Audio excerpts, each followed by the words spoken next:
जय हिंद, वंदे मातरम मेरे प्यारे साथियों। CISF central industrial security force के अंदर, जो कि आपकी मिनिस्ट्री ऑफ होम अफेयर्स यानी कि गृह मंत्रालय के अधीन कार्यरत रहती है, इसके अंदर आपकी एक नई वैकेंसी आ चुकी है, जिसके नोटिफिकेशन आप स्क्रीन पर देख सकते हो, मेरी स्क्रीन पर चल रही है। यहाँ पर अगर हम इस वैकेंसीज की बात करें तो कौन से पदों के लिए आपकी वैकेंसी रहने वाली है और कहाँ से आपको अप्लाई करना होगा, इस वीडियो के माध्यम से आपको सारी जानकारी प्रोवाइड कराई जाएगी। तो आपको करना क्या होगा, सबसे पहले अपने फोन में CISFREC.CISF.gov.in इसको सर्च करना। आपके सामने ये वेबसाइट खुल करके आ जाएगी। यहाँ पर आपको आने के बाद में लॉगिन वाले ऑप्शन पर क्लिक करना। फॉर्म भरने के लिए मैं आपको बताता हूँ और योग्यता बताऊंगा क्या क्या योग्यता मांगी जाएगी। अगर आपने पहले कभी CISF के अंदर फॉर्म नहीं भरा है तो आपको करना क्या होगा कि यहाँ से न्यू रजिस्ट्रेशन पर क्लिक करके फॉर्म रजिस्ट्रेशन करना होगा। जैसे हम न्यू रजिस्ट्रेशन पर क्लिक करेंगे तो यहाँ से आप फॉर्म भर सकते हो। फॉर्म भरने का पूरा फॉर्मेट आपके सामने खुल करके आ जाएगा रजिस्ट्रेशन करने का।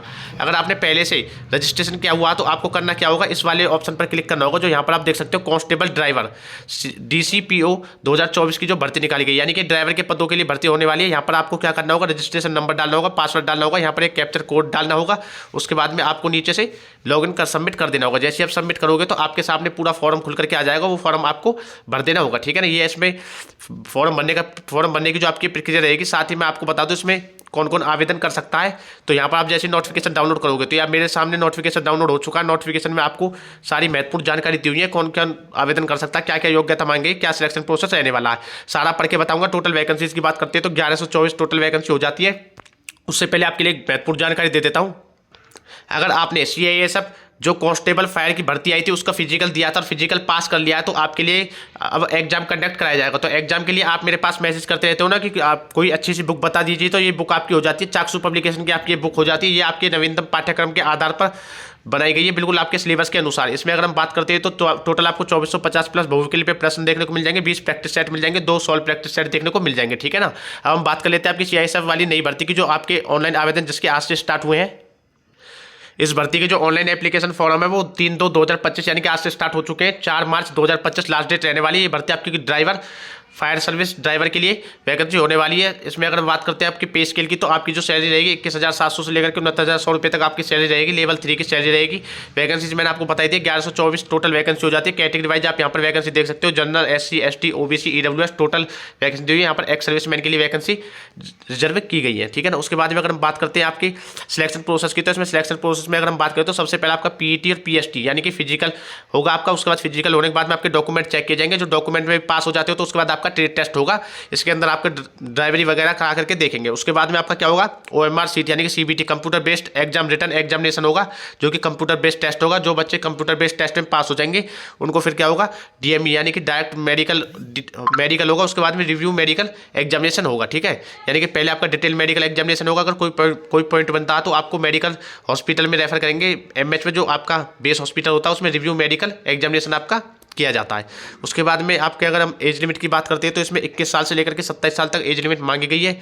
साथ ही इसमें 5 साल की SC ST को, OBC को 3 साल की उम्र में एक्स्ट्रा छूट दी जाएगी। ठीक है ना। उसके बाद एजुकेशन क्वालिफिकेशन की बात करते हैं तो यहाँ पर आप देख सकते हो 10वीं पास कैंडिडेट आवेदन कर सकता है। और साथ ही मैं आपको बता दूं 10वीं के साथ में आपके पास में लाइसेंस होना चाहिए। कौन कौन से लाइसेंस चाहिए होंगे, आपको हैवी मोटर व्हीकल का होना चाहिए, लाइट मोटर व्हीकल का होना चाहिए। ठीक है ना, ये आपके पास लाइसेंस होने चाहिए। साथ ही आपको बता दूं और आपके पास में फॉर्म भरने के लिए लाइसेंस के साथ में बता दूं आपके पास में यहाँ पर आप देख सकते हो आपके पास में 3 साल का एक्सपीरियंस होना चाहिए। और 3 साल का जो एक्सपीरियंस है ये आपका, और लाइसेंस की अगर हम बात करें तो लाइसेंस भी आपका जो फॉर्म भरने की लास्ट डेट है उससे 3 साल पहले का होना चाहिए, हैवी लाइसेंस। ठीक है ना, इस बात को आपको अवश्य ध्यान रखना है। उसके बाद इसमें अगर हम बात करते हैं हाइट की तो यहाँ पर हाइट देख सकते हो 167 सेंटीमीटर EWS SC ST और SC OBC की। अगर हम ST कैंडिडेट्स की बात करते हैं तो ST कैंडिडेट्स को आप सभी को पता हाइट में छूट दी जाती है। उसके बाद में अगर हम पहाड़ी इलाकों की बात करते हैं, जो पहाड़ी इलाकों से आते हैं उनकी 160 सेंटीमीटर रहेगी। जो इन इलाकों से आते हैं नागालैंड, अरुणाचल प्रदेश, मणिपुरा, त्रिपुरा, मिजोरम, मेघालय, इनसे आते हो तो 160 सेंटीमीटर आपकी हाइट रहेगी। चेस्ट के बारे में यहाँ पर इन्होंने मेंशन किया हुआ है। दोनों में आप नोटिफिकेशन पढ़ लेना। नोटिफिकेशन का लिंक है वो आपको हमारे डिस्क्रिप्शन में मिल जाएगा। साथ ही हम SC ST कैंडिडेट्स की बात करते हैं, जो ST कैटेगरी से आते हैं उनकी 160 सेंटीमीटर हाइट मांगी जाएगी। चेस्ट के बारे में यहाँ पर मेंशन किया हुआ है, ये आप पढ़ लेना। उसके बाद में मेडिकल होगा। मेडिकल अगर हम सिलेक्शन प्रोसेस की बात करते हैं तो आपके सिलेक्शन प्रोसेस की तरफ चलते हैं, कैसे कैसे आपका क्या क्या कराया जाएगा। ठीक है, उसके बाद नीचे की तरफ मैं आपको ले जा करके एक बार दिखा देता हूँ। यहाँ पर अप्लाई करने के बारे में दिया हुआ आपको फॉर्म, एप्लीकेशन फॉर्म किस प्रकार से अप्लाई करना होगा। फॉर्म फीस की अगर हम बात करते हैं तो 100 रुपये फॉर्म फीस रहने वाली है। ठीक है, SC ST वालों से कोई फीस नहीं चार्ज की जाएगी। उसके बाद सिलेक्शन प्रोसेस की तरफ चलते हैं नीचे की तरफ। आप यहाँ पर देख सकते हो रिक्रूटमेंट प्रोसेस। सबसे पहले आपकी हाइट बार यानी कि एंट्री गेट पर आपकी हाइट चेक की जाएगी कि आपकी हाइट ठीक है गलत है। उसके बाद में यानी आप एलिजिबल हो हाइट के हिसाब से। उसके बाद में आपका पीईटी और पीएसटी होगा। पीईटी पीएसटी की बात करते हैं तो आप यहाँ पर देख सकते हो, सबसे पहले आपकी 800 मीटर की रन होगी, 3 मिनट 15 सेकंड में कंप्लीट करनी होगी। लॉन्ग जंप 11 फुट की होगी, 3 चांस मिलेंगे। हाई जंप आपकी 3 फुट 6 इंच की, 3 चांस आपको दिए जाएंगे।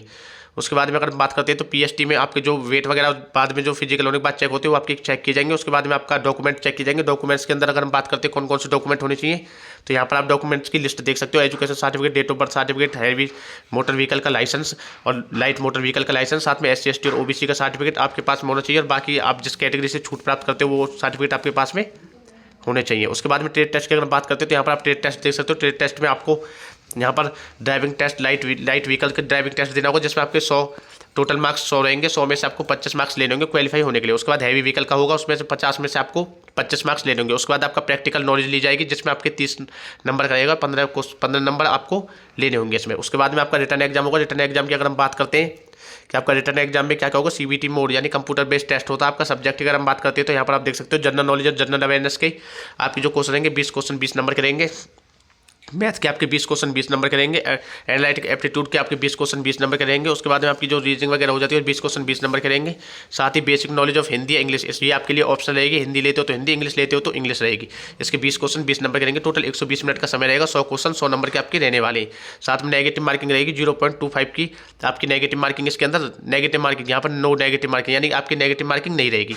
पास होने के लिए आपको मैं बता दूँ, आपको जनरल ईडब्ल्यूएस एक्स सर्विसमैन को 35% अंक लेने होंगे, एससी एसटी ओबीसी को 33% अंक लेने होंगे कम से कम पास होने को। वैसे पास तो हो जाते हैं ज़्यादातर कैंडिडेट, लेकिन इसके अंदर क्या है आपको पता हो तो कट ऑफ लगती है। कट ऑफ आपको क्लियर करनी होगी, ठीक है। और 10 गुना बच्चों को ही सिर्फ एग्जाम के लिए पास किया जाएगा, इस बात का वैसे ध्यान रखना। सभी को मिला करके 10 गुना बच्चों को बुलाया जाएगा एग्जाम के लिए।